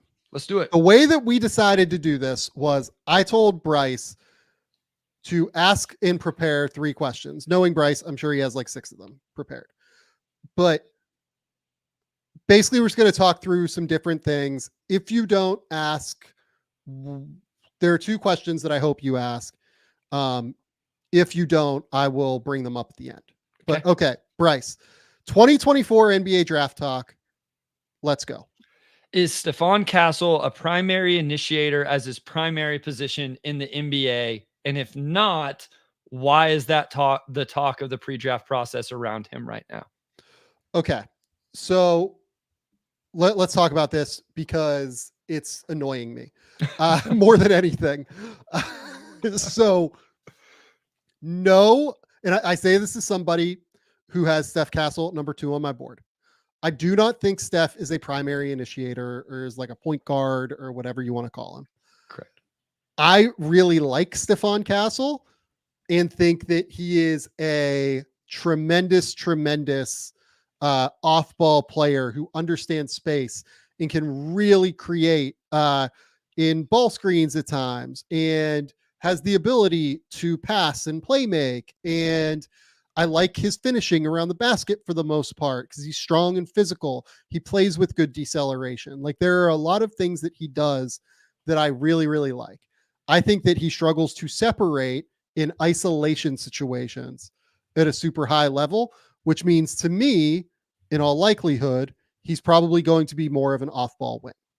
Now, there have been reports of Steph Castle wanting to play point guard, or like only wanting to play point guard, or whatever the hell it is. Because he said at the combine, there's a lot I haven't been able to showcase. He thinks of himself as a point guard, everything like that. I think I saw I'll put this tweet up on the screen because I think it's not because I think it's true, but because it's reminiscent of a feeling that seems to be out there in some way, shape, or form regarding Steph Castle, right? That there are whispers of Steph Castle in his camp potentially not being willing to do pre-draft workouts for teams with starting point guards already in place. I think that ESPN might have said something like this in a write-up. I think that there are two different ways to look at this. First, could this be coming from his agency in order to, convince teams that they want to play point guard and to draft him as a point guard? And that, if you draft him and don't make him a point guard, he's going to be upset. Well, here's the problem with that. That doesn't work at all. Because the intel on Steph Castle of Connecticut was awesome this year. Awesome dude, really bought into anything Connecticut asked him to do, was a fantastic teammate, and was a great competitor, and really bought in to the scheme and bought into what they wanted him to do. So we literally have evidence, and all of the intel says this year he was willing to buy in to whatever it was. So if I'm a team like Charlotte who has a point guard, or if I'm a team like Memphis who has a point guard, whatever, I'm just calling this bluff 100 days out of 100 and betting on the guy that is the good kid who has great character from all indications, that he's going to come in and be a winner because he's been a winner this year in college and did whatever was asked of him. The whole thing is so stupid to me if that's the whole idea, because NBA teams know that Castle's not a bad dude. It's a very bad, if that's the idea behind it from the agency, and I'm not saying it is, because I think there are a lot of different places this could come from. That's a bad plan. Could it be from the agency in order to steer him to a specific destination? That I think is interesting and plausible. Now we'll see where he goes to work out, who he goes to work out for. Are there spots where he doesn't go and work out, etc.? Because he wants to avoid those destinations, not because he's a point guard, but because they want to land him somewhere specific. He doesn't want to go play in Detroit, and so they can use, hey, I'm a point guard. You don't want to try to play me with Cade Cunningham. Not because of that, but because it's a quote unquote excuse to keep him out of Detroit, which I think people would understand. Well, to me, I'm not saying an excuse to keep him out of somewhere. I'm saying using it as an excuse to get him. Or okay, you're not saying keep him from teams, but just hey, we really think San Antonio is where we would want him to end up, or something like that. Somewhere like that. Yeah. Maybe they do want to end up in San Antonio. Maybe they want to end up in Houston or wherever, right? San Antonio to me makes the most sense because San Antonio has number 4 and number 8. Yeah. Right. Having both of those picks, if they do like him, that lines up and makes this whole situation easy. And if San Antonio likes him, great. Wasserman and the folks over there, they don't have anything really to worry about. Right. Then there's also the potential that it could be coming from not the agency side. Maybe it's the team side putting this out there saying, oh no, he wants to be a point guard, this, that. The team that this is that wants Steph Castle could be saying this and trying to, muddy the waters in some way, shape, or form. So, but the problem with that is that if that's not true, then Steph Castle will eventually go work out for Charlotte, for Detroit, for Portland, the teams that have point guards, right? So I find this entire narrative to be really just fucking stupid. And it's frustrating and annoying. And I don't understand the purpose of it. The problem that annoys me most about it is it calls into question what kind of character Steph Castle has. And from all indications, from what I've been told, Steph Castle has been nothing but a team player and has been nothing but like an awesome, competitor and character dude at Connecticut. Yeah, and I mean, he just saw that pay off with the national championship as well, and that's what Correct. For people who don't know, like this was, correct me if I'm wrong here, Sam, this was an idea coming into college, right? Like coming out of high school, there was some primary initiator ideas behind what he was going to be. And then as we saw him this year at Connecticut, that role and archetype changed just a little bit. And he was insanely successful. Like that's what excites me the most about him is this off-ball second side creator, cutter, offensive rebounder, ball mover, those type of things. We've talked about the defense. And then maybe he runs your second unit, right? Like he's the primary initiator for that unit, but he's not going to be your best on-ball player for your team moving forward. In my opinion, that's not how I'm evaluating him anyway. Yeah. Yeah. Like someone particularly asked him about Memphis at the Combine, and Steph Castle said, they have a star point guard in Ja Morant. I feel like I can fit onto any kind of team. I feel like my game is pretty flexible. I feel like I can go play with any kinds of guys in any kind of way, but I also feel like I made that sacrifice in college. Now we're talking about my career, and that's something I take pride in. Now I really want to play the one. So that's something to think about. Don't care. Like if you like Steph Castle, you're going to draft Steph Castle, and you'll give him reps at the one to make him happy and just let it roll. Like the whole thing is just I don't like that answer from Steph Castle at the Combine, and that I will like kind of put at the feet of the agency a little bit. But B, I don't think it behooves I'm actually like on the other side of this now. I don't know that I think it's the agents that are putting out that like he only wants to play the one, so it's this, that, and the other thing. This to me strikes as something that like a team would put out in order to like muddy the waters in some way, shape, or form. So yeah, I think this whole thing's annoying and stupid, and it's driving me crazy. Again, like I just want to reiterate, like the intel on Steph Castle is quite good.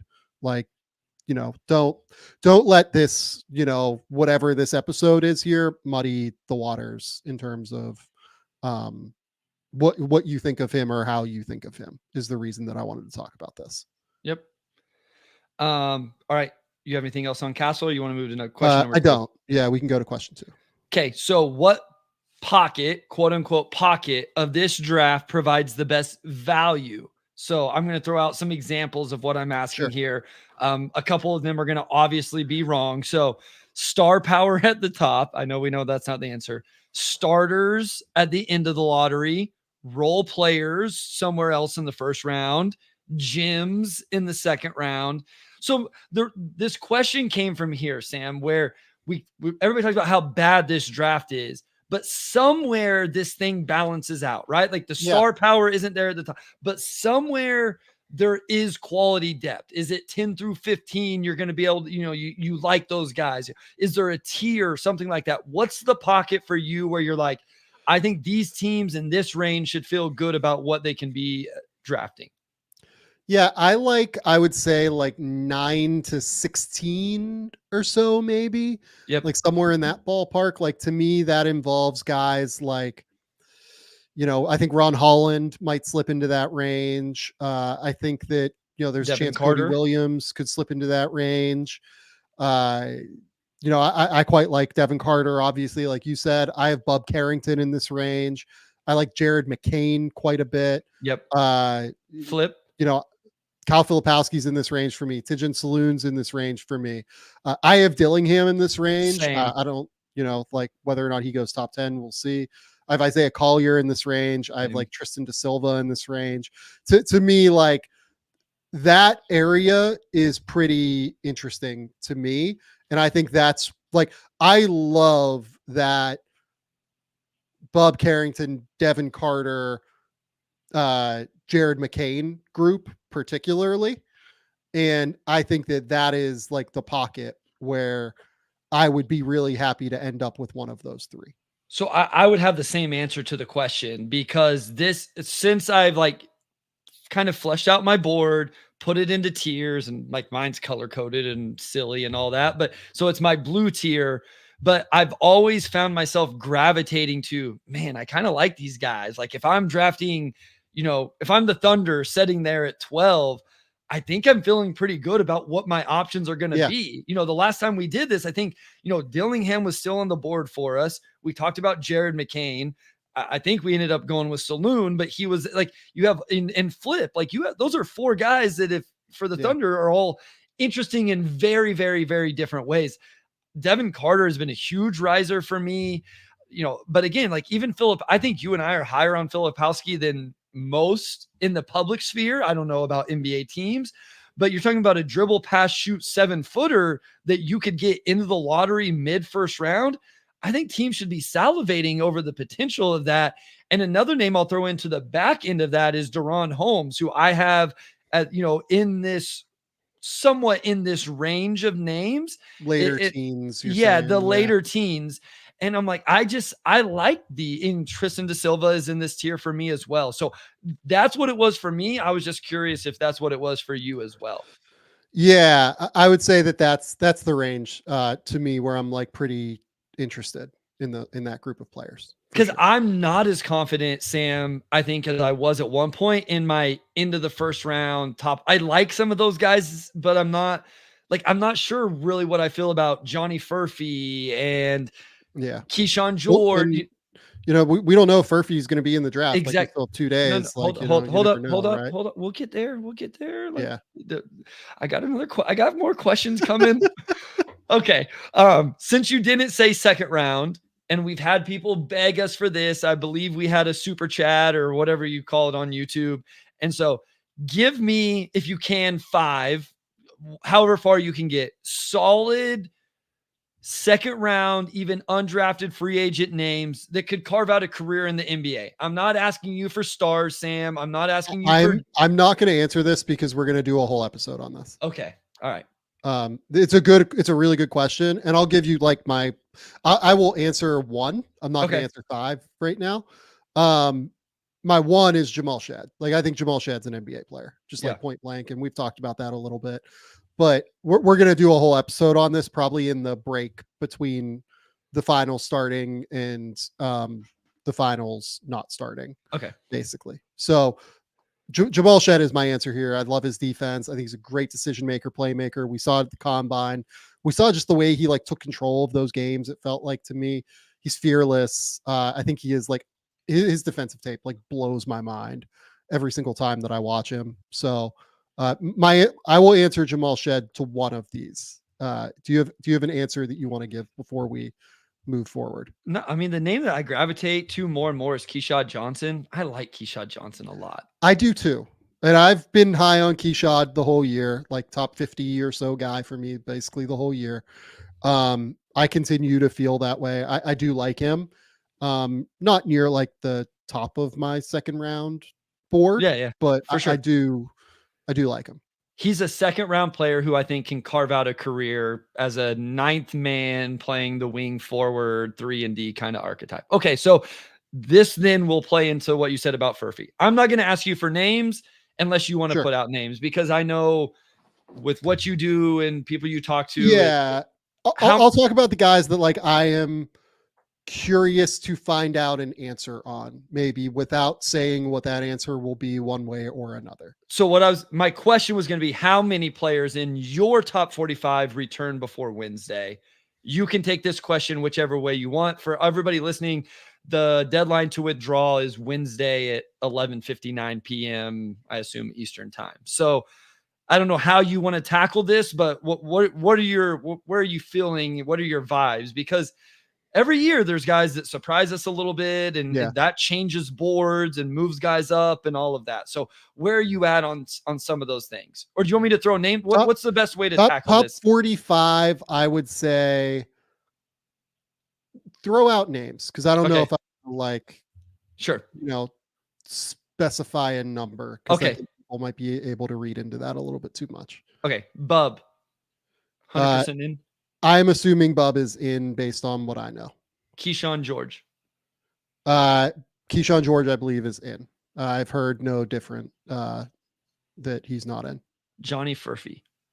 I don't. That seems like it's a question to me. Alex And Caravan. I think that to go into a little bit more detail on Furphy, like it seems like all of this. How much detail do I want to go into? Maybe not a lot. I think there is a question as to whether or not he's in this draft, and we will find out an answer to that on Wednesday. But I don't think it is like I don't think a decision is like done yet, one way or another, is what I would say. The momentum around him has been interesting. Like, I have literally no intel. I don't talk to anybody. I don't know anything. It just seemed like even the push hasn't been a lot. It's been interesting to me. Alex Caravan. I don't think a decision has been made there. Malik Lewis. I don't think a decision has been made. He doesn't have to make a decision till the later date because he's not a college guy. Like he can wait until June 16th, I believe the date is this year. Given that he was not a combine invite, it would not surprise me if he looks around a little bit. Peyton Sanford, my guy, who what do you think? Like totally up in the air to me. Seems like it could go one way or another. Cam Christie. I don't think a decision has been made yet. So that's a question. Chomchi. If it was, I will say this. If I was Cam Christie, I would go back to school. Okay. That's not to say that. And you're super high on Cam Christie. Like you like. I like quite Cam. a bit. Like I have him as a top 35 guy. Yeah. I think his upside is higher if he goes back to school. Okay. Chomchi, will he be in this draft? Look, I don't ask a lot of questions about Chomchi because I'm not particularly interested in him, unfortunately. As a player, like I can't answer. Like I don't have any information on that one way or another. If I was him, I would find like a A10 school to go to develop in. Almanza is a name that we haven't talked about a whole lot recently. He's on Almanza. Isan. Yeah, Ethan. Yeah, I'll be interested. Another guy that doesn't have to go until the June 16th date, obviously. Seems like there's no decision that's made there from what I know. So like very much up in the air. The last one, what is your gut on Bronny James? You think he's definitely in at this point? I mean, he's like Shams reported he's in. I have no reason to believe he's not in. Some of the other names to watch, Jameer Watkins, like I'll be really interested on him. Harrison Ingram's a name that like. Okay, so I bypassed him. I feel like he's built some good momentum. So I guess I was assuming he would stay. Yeah, I feel like that too. Like I'm really intrigued to see what Harrison does. He said at the draft combine that like he's, focused very much on the draft process and he's in and like he's not planning on, going back to school. Obviously these things change. It's smart of him to say that because it builds up leverage, for an NIL offer in some way, shape, or form. Look, I don't know the way Harrison Ingram is going to go, but I think it seems pretty open. But maybe he is more toward staying in. And if he does, I think he probably goes in the second round. But I've heard a couple people that, on the NBA side that like him. The last guy that we should talk about is Dadier. Okay. Yep. Yeah. The impression I got is like very much up in the air and wants to be like a top 40-ish guy. And like, I think he will get that. So I'm kind of anticipating he'll be in, but I don't think he's made a decision like fully one way or another. And I'm sure that his representation is like seeking a selection there. So that's what I had bypassed him because I kind of had felt like he had generated enough buzz that he was probably in the range that keeps him in the class. So Like Justin Edwards, probably. I've heard nothing to indicate Yeah. he's not in, and he's not in the portal, Yeah. and his coach left. So Yeah, like that's exactly. that feels like a guy that's almost certainly in to me. That's what I assumed as well. So, okay, so I didn't have this question, but I am. What do you think Nikola Topic's draft range is? Wide, Yeah. wider than what people think. Yes. 10, 10, could go, I would say 11? anywhere from 3 to 11, I think sounds about right. Maybe even 3 to 11 probably sounds right to me.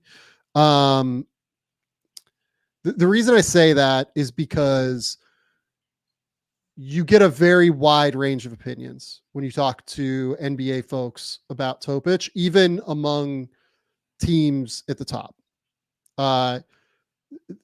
There's just a very wide range on him, because to take him in the top 10, you're really basing it only off of like a 13 game sample for Mega. Yeah. And yes, that sample looked great, but he looked a little bit more human in the minutes he played for Red Star, and obviously, was getting, acclimated to Red Star early on, and then was kind of trying to figure it all out. And he, sprains the knee, and then comes back, plays a few games, and then sprains the knee again. Right. So we didn't get to see him at his best for Red Star, certainly, but you're still really only basing this off of like a 13 game sample. And I think teams are really digging in and really like trying to do their homework, understand every single thing around it in order to make a cogent, coherent decision in regard to Topic and like an evaluation. And I think that the range of outcomes is a little bit wider than what people think right now, based off of what I've been told. Honestly, the reason it hit me is I was doing a recent mock here, and he ended up outside the top 10, and that was the first time I had participated in one or ran one or whatever where it happened, and I was like, man, it may be a little more possible than what I realized. I think there was, So I want to ask you about another point guard, Juan Nunez. Where do you think his draft stock is right now? I'm not an enormous fan. There are people around the league that are interested because of the passing and like the ability to make decisions. I will say, when I talk to international scouts about like the class in general, it does feel like the consensus of the international scout community is that he's like going to be like an amazing EuroLeague player as opposed to like an NBA player. Yeah. That tends to be like the response I get on him. Yeah, I've been lower in general, but I've seen people that had him higher and I haven't. I don't know how he scores at the NBA level is my problem. I love the way he like operates a ball screen and uses eye manipulation and all of that. I think it's all really good, but I'm not sure. He kind of reminds me of, it's a little bit different because he's playing for a, worse team than this guy did, but he kind of reminds me of like Carlos Alacen, which I think is like a few years before you were doing this. Spanish point guard that was like 6'4" and could really, really make decisions, but like Nunez is a better athlete than Alacen, but like it just felt like didn't really have an answer in terms of scoring the basketball. So yeah, that'd be my kind of response there. All right, I'll finish up with a fun one here, and I don't know how you're gonna answer it, which way you're gonna go, but what's the first? As we're still a month from the draft. What do you think is going to be the first pick that makes us go wow on draft night? Like, we're sitting here, we're doing the game theory live, watching the draft with everybody, breaking it down. And I think it was last year. What was the pick last year where you have the screenshot of spins like going crazy? Jet Howard. Was it Jet Howard? Or so? Yeah. Who do you think's the team that, do you have a beat on a team that maybe is like, man, they could really do something that makes people go, oh, did not see that come? Or is there a player that goes higher than what?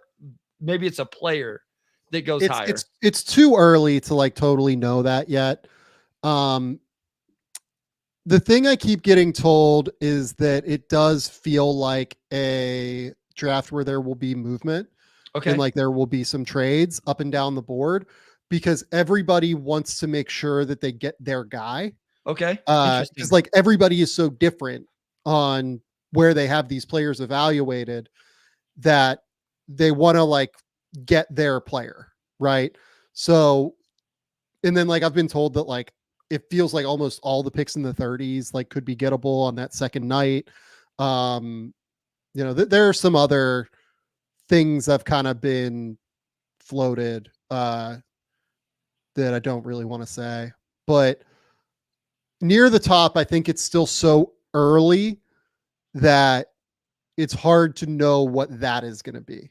That's interesting though, that there's actually more movement in a draft that's supposedly weaker, but there's enough talent that every team finds one guy that they like and they want to maneuver to get their guy. Or, I've wondered about, what if one of these guys is going to fall, right? Like we talk about this tier of exactly right. 6 or 7 guys, we just talked about Topic, right?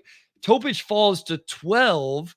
Who in the 20s thinks that they can move up to 12 with Oklahoma City to get him because that's their backup point guard or point guard, run the show point guard or whatever. So 100% right. Like could not be more right about that. I think that those teams, from 8 to, 14 or so probably are really looking at, who's the guy that's going to drop. Like Ron Holland has been a popular name for that for a while now. A guy that like, could just, because as we've done them, for instance, like we've said that it's hard to find the spot for Ron Holland. Totally plausible to me that could be the guy. Like there are a few other names, obviously, that could end up slipping. Could Connect get down to like 10 somehow? Could Cody Williams get down to like 12? To some team just like fall in love with Devin Carter and take him at like 8, right? If you're the Spurs, right? You just never know at the end of the day. It's still a little bit too early because teams are just starting workouts, like, especially for the top guys. The top guys particularly are like just starting the workout scene. So I don't have an answer to this in terms of like the first pick that will surprise. I will say like keep an eye on the teams with new, front office executives like Detroit at 5, Charlotte at 6. We don't necessarily know what a Trajan Langdon is going to go for because like Bryson Graham in New Orleans has been super involved in their scouting process for years upon years. And David Griffin's been the lead executive, right? I don't have a great feel for what Trajan Langdon really likes. As a drafter of players. Jeff Peterson, coming from Brooklyn to Charlotte. I don't know yet what his what his type of player is that he really likes. So those ones are always the ones that I keep an eye on as teams that could do something a little bit different than what we're expecting. Yeah. No, I love it. We got a month to talk through it and figure it out. We get a little piece of the puzzle in a couple days as guys either decide to stay in or go back. And then, then all these workouts start and the intel comes through, and it's going to be an exciting month. As really, I told my wife tonight, I said, babe, no more back-to-back NBA games for a long time. At the very least, there's going to be a day in between games. I said, and if Dallas takes care of business tomorrow, I got 10 days with no games to watch whatsoever. So same things are slowing down a little bit, and it'll be full NBA draft coverage. So let's do this for like the last 8 minutes of this show before we leave. Okay. Let's answer some questions. Sure. Yeah, let's do it. From Runner Dude in the YouTube chat, shouldn't any team looking at Flip just pick Deron Holmes instead? I think they're quite different. I actually think Flip moves better, just in terms of lateral ability. I think that Flip has a better chance to play the 4 personally. In terms of their shot, I think their shots are pretty equal. I think that they can both pass and play make. I like Flip a little bit more because I think he's a little bit better side to side and like just is a little bit more mobile when I watch So him. this is one that I've like really considered recently And I'm because sorry, can really handle the ball like at a better clip, I think, than Holmes can. Yeah, this is one I've considered a lot as we've talked about Flip being able to dribble past shoot. And I think Deron Holmes the second can really dribble past shoot. This is like, I'll admit, this is a guy I've told people before. There's some guys I've just watched more than other guys. And that's why I don't always like doing a big board. I've watched a lot of Deron Holmes film, like, and really in depth and stuff like that. And so I feel like I have a really good pulse on his game. And sometimes that can cause biases and stuff as well. I think he's really talented. I think he's really skilled. I think he can do a lot of things offensively. I think he's a better lob threat than if you just turn on the film, because I don't know that his guards at Dayton really understood how to run the pick and roll and throw the lobs to him and those type of things. He really came on with his rebounding throughout the season. His defense, he learned to be more active with his hands. I'm really bought into Deron's skill set. So I think it's a fair question. They're in the same tier on my personal boards. So I think it's kind of what's your flavor. Flip is definitely bigger, like, and stronger than Deron is, I would say, just like weighs more. I think they both have the potential to play like 5-4s, play a little bit at the 4. So I'm a little bit higher on Deron being able to do that maybe than you are, but there's some real versatility in today's NBA. Having that skill set for a big is huge. So it's an interesting question and conversation for sure. From Ron Burgundy, how does the change in officiating physicality since the All-Star break affect draft philosophy, and should it? Honestly, I thought this was a question you were going to ask me earlier. It does. I think that it makes like centers a little bit more valuable, frankly. I think it also makes like more physical, slower on-ball defenders potentially a little bit more valuable. Like Jared McCain, for instance, to me. It's the name for me. Yeah, like Jared McCain by the end of this year, I thought was like a pretty good on-ball defender. Yeah. And he's not overly fast, but he's super strong and super physical and like gets his chest in front of you and is able to like bump you and like bother you in some way, shape, or form. Like that's a big reason why I have McCain as a lottery pick. On top of the shooting and everything else he does offensively and the understanding of space and everything like that. But like, I don't think he's going to be as like messy defensively as what some people think. Do you have Carter or McCain higher? Carter, slightly. Okay. Yeah. I have Devin Carter is another one. Like Devin Carter, you're telling me that I get to like have like the most physical, like tough, athletic defender in the draft? Yeah. So that those two guys have risen up my board, and this is part of it. And some of the skinny dudes have actually fallen. The guys that, because I don't know, like I think we can always, they're going to fill out their bodies, but we don't always know that for sure. And we don't know how much or how long it's going to take. And so I think that's part of it as I've evaluated is especially these smaller guards. It is like, I look a little bit more now at those guys that are a little more filled out, a little stronger, built a little different, like we're talking about with Jared McCain. And so I do think that I haven't consciously thought about it a lot, but as I look at my board and look at this question, I think it has affected where I've moved guys because I've looked for those physical players that can play through the contact offensively, and then also where it's going to give them an advantage on the defensive end. So I think it's a great question.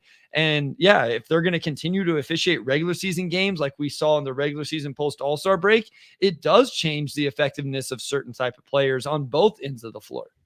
Yep, I agree. Do you think Modest Buzelis to the Pistons is a foregone conclusion based on his representation?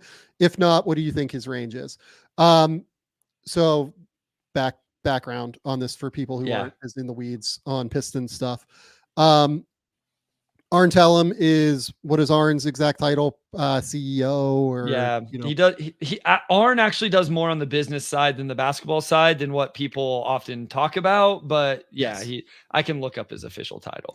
So Arn Tellem is the CEO of whatever the Pistons like holding company is, I think, like whatever that whole thing is. Yeah. And his son, Michael Tellem, represents Modest Buzelis. There is a history of the Pistons selecting players connected with Arn Tellem in that way in some respect. I do not think it's a foregone conclusion that Buzelis will be a Piston. I think that there is a real chance of it for sure. Obviously, they will get great intel from the Tellem connection, and they need somebody like this. They need like a 4 who can potentially step out and shoot and play off the ball and do all of that stuff. So absolutely like a real potential thing. And I will almost certainly have Modest mocked to the Pistons at 5 in the next mock that I do. Having said that, I think that teams above the Pistons, frankly, will look at Modest. I think that the Wizards would probably have him in for a workout. I would expect the Spurs would probably have him in. Number 3, who has number 3? The Rockets. I don't know if the Rockets will. The Rockets are very different in terms of how they evaluate things, but I think at least 2 of the teams above the Pistons will have him in, and I think that there's a chance that he could slide down to like 8 or 9. Honestly, like that wouldn't blow my mind either. So anywhere from like 2 to 9 sounds like the range, but the Pistons obviously like a very real connection there, and it wouldn't surprise me. So Arn Tellem is the vice chairman of the Pistons, and the company is Platinum Equities. That's Tom Gore's. And then Eric Tellem is the senior director of pro scouting as well. And so that's why people always bring up that connection. And just, I know, like, I try to avoid Pistons talk as much. They did, they're expected to hire Trajan Langdon. You referenced this earlier. And Trajan Langdon, to my understanding, will have full control over these decisions and the decisions of who the general manager is going to be and who the head coach is going to be, is my understanding. Do you know who repped Trajan Langdon? I do. I do. Yes. Say it. Yeah. Arn Tellem. Correct. So I understand why that is a narrative. 100%. I just will say that I don't think it is a done deal. I don't think that like there's not like a deal on the table where the Pistons have told Excel that they're going to select Modest Buzelis. Like that's not the reality of how this works this time of year. Let's see, what else do I like here? From the Mr. Big Forehead, Sam, I heard you say on the Athletic show that you'd love to see Miami get up for Connect and run him like Duncan Robinson. Is it ridiculous to suggest that Cam Spencer could be played the same way? No, I think that's exactly how you're going to have to play Cam Spencer. He's just not as good as Dalton Connect. Yeah. Connect is and there's a size difference there as well. Like you need like a physicality and size difference, athletic difference, like the whole 9 yards. Yeah. Yep. And I love Cam, and like if they want to take him at, they want to trade into the 30s and take him, by all means, like it's a great fit. And if he ends up going undrafted somehow, if I was like, his representation, I would be begging and banging down the door of Miami to try and get him there. Yeah. Okay. Derek Reynolds, what is your philosophy on picking guys that need to develop shooting? Watching the playoffs, guys that can't shoot are basically nailed to the bench. Josh Giddey is an example. It all depends on the shot is kind of the answer, and like the player and what their indicators are. Do they show touch from the foul line? Have they showed a confidence, taking threes? Have they showed a confidence getting into the lane and like making touch shots around the basket? What is their mid-range game like? What do the mechanics look like? I tend not to like guys that have like super like robotic-y kind of mechanics or stop-starty mechanics, like Josh Giddey, for instance, when he was coming out of Adelaide. I did not like his shot mechanics much. Yeah. And that's why I had Giddey, I think, ranked like 14 or so, something like that pre-draft. So like I like to look for smoother shots, and I like to look at like I'll talk about Steph Castle here as an example, right? Like one of the things I like about Steph Castle is that if you watch him shooting when he's going to his left and on the left side of the court, he tends to take it like off of a 1-2, and it looks like very arrhythmic, and it's kind of like stop-starty and hitchy. If you look at him moving to his right and taking shots from the right side of the court, he tends to take them off the hop, and the rhythm looks a lot cleaner. And he's a guy that made 75% of his free throws and has made some touch shots around the rim. that's a guy that I will probably buy into a little bit more as a shooter than like the 26% 3-point shooter that has like a really shitty looking shot and things like that. Like I don't really have like a policy that like one size fits all is kind of the way to put it, I guess. Yeah, I definitely haven't found my groove with this. I will be completely transparent. I tell everybody this. Evaluating shooting is probably the hardest thing I do. Like I just like I don't even evaluate the mechanics very well. People are like, "Oh, like, look at his elbow or what." I don't know. And listen, you've this is what I did. This got me a college scholarship because I could shoot the ball. But I think because of that, I don't like, you just catch and shoot it. It's simple. Like I don't think about it in that way, in the same way I do breaking down defense or a dribble move or a screen or something like that. It's literally the thing I dislike scouting the most. And I think it's the thing I'm the worst at. And so I do kind of, and I think that's part of scouting, right? You have to understand where your blind spots are and what you're not good at. This is the part I don't think I'm good. I think I'm pretty good evaluating a lot of other aspects. I do look for the smoothness. I look for the confidence. I think those things are very, very important. I also think there's a lot of intel that unless you know the kid behind the scenes, why did he not shoot? This is such a mind game. Making jump shots is a huge mental part of all of this.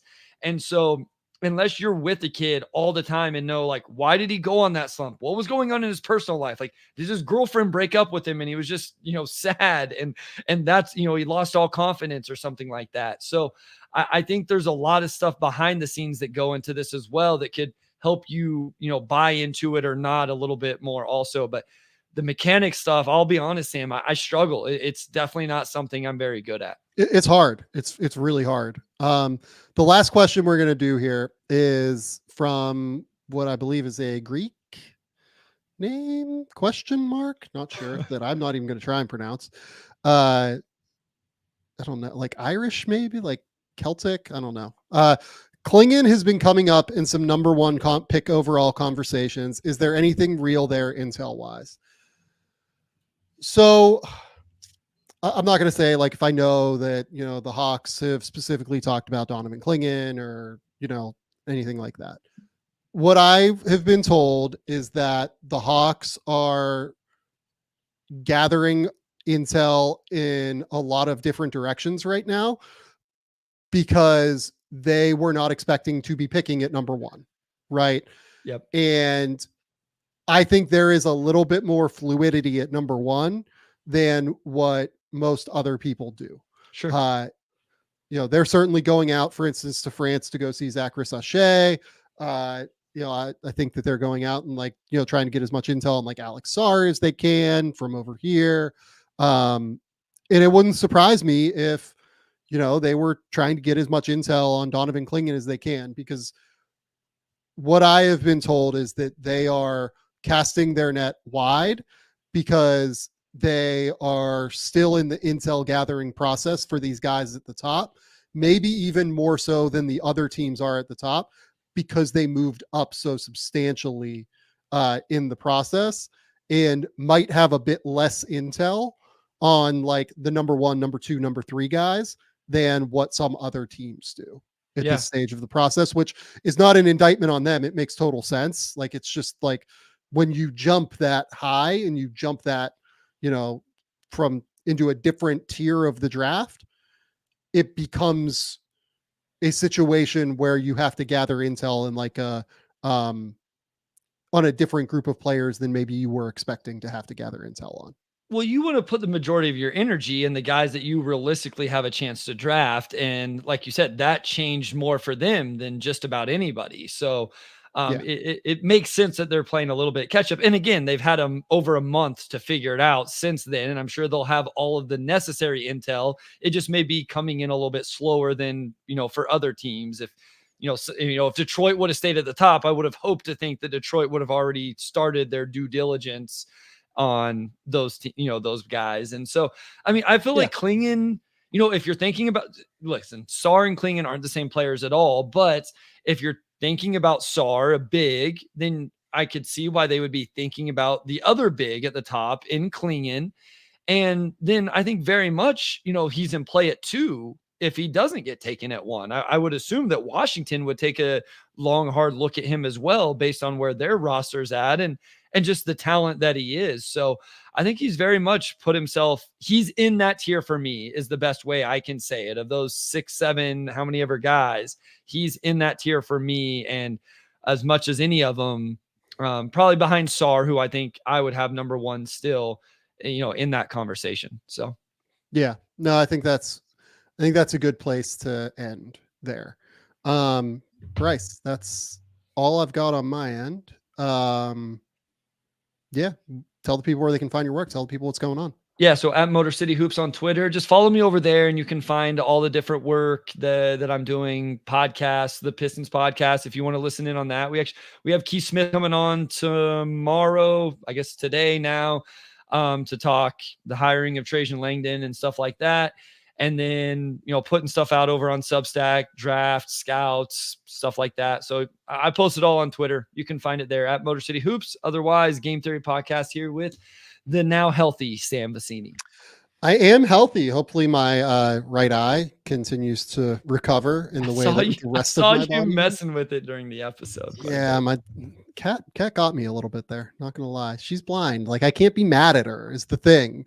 Like, I can't actually be frustrated with her. You can discipline a blind cat still, Sam. It is okay to still discipline it in the appropriate manner.